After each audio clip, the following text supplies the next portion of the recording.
नमस्कार दोस्तों, उत्तर प्रदेश पंचायत चुनाव को लेकर एक बड़ा अपडेट सामने आया है। लंबे इंतजार के बाद अब पंचायत चुनाव के लिए मतदाता पुनरीक्षण 2025 की प्रक्रिया पूरी हो चुकी है।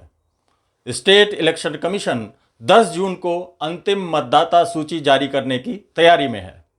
दूसरी ओर हाई कोर्ट ने 10 जुलाई को स्टेट गवर्नमेंट और स्टेट इलेक्शन कमीशन से पंचायत चुनाव के लिए रोड मैप पेश करने को कहा है।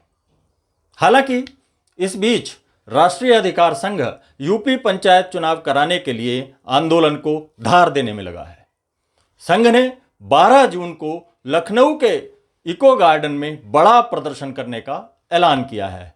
प्रदर्शन के लिए तैयारियां पूरे जोरों पर हैं। दोस्तों, राज्य निर्वाचन आयोग ने पंचायत चुनावों के लिए व्यापक मतदाता पुनरीक्षण अभियान चलाया था। 18 दिसंबर 2025 को जारी अंतिम सूची में सामने आया था कि करीब 1 करोड़ 81 लाख नए मतदाताओं के नाम जोड़े गए हैं, जबकि 1 करोड़ 41 लाख अयोग्य मतदाताओं को सूची से हटाया भी गया है। यानी पिछले पंचायत चुनाव की तुलना में कुल 40 लाख से अधिक नए मतदाता बढ़ गए हैं।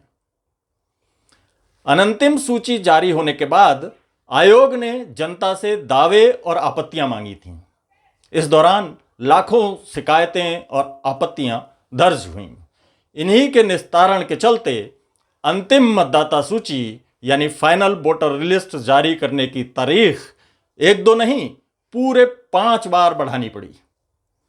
पंचायत चुनाव समय से न होने की एक बड़ी वजह यह भी रही। हालांकि सरकार ने ओबीसी डेडिकेटेड कमीशन गठित करने में देरी कर चुनाव में रोड़ा अटकाने का काम किया। हाईकोर्ट के आदेश के बाद पिछले महीने आयोग का गठन किया गया था। अब चुनाव आयोग ने साफ कर दिया है कि फाइनल वोटर लिस्ट की सभी प्रक्रियाएं पूरी हो चुकी हैं और 10 जून 2026 को फाइनल वोटर लिस्ट पब्लिश कर दी जाएगी।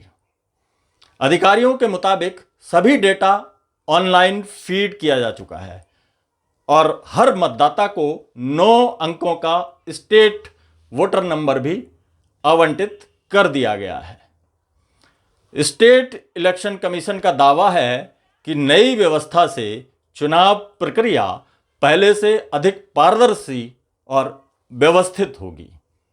अंतिम सूची जारी होने के बाद यह भी स्पष्ट हो जाएगा कि प्रदेश में कुल मतदाताओं की संख्या एग्जैक्ट कितनी है और पिछले चुनाव की तुलना में उसमें कितना बदलाव हुआ है। हालांकि यहां सबसे बड़ा सवाल यह है कि जब चुनाव आयोग की तैयारियां लगभग पूरी हो चुकी हैं तो पंचायत चुनाव कब होंगे।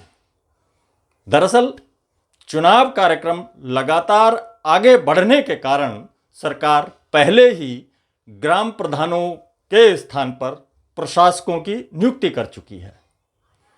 ग्राम प्रधानों को ही प्रशासक बनाया गया है। इससे साफ संकेत मिलता है कि फिलहाल पंचायत चुनाव होने की संभावना ना के बराबर है और चुनाव प्रक्रिया अभी कुछ समय के लिए टली हुई दिखाई दे रही है। हालांकि ये मामला अब हाईकोर्ट की 10 जुलाई की तारीख पर भी निर्भर करेगा।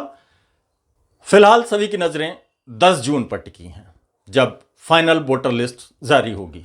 इसके बाद पंचायत चुनावों की दिशा और समय सीमा को लेकर स्थिति और अधिक स्पष्ट हो पाएगी। आप क्या सोचते हैं? पंचायत चुनावों में हो रही देरी के पीछे प्रशासनिक कारण है या फिर राजनीतिक रणनीति? अपनी राय कमेंट में ज़रूर बताइए।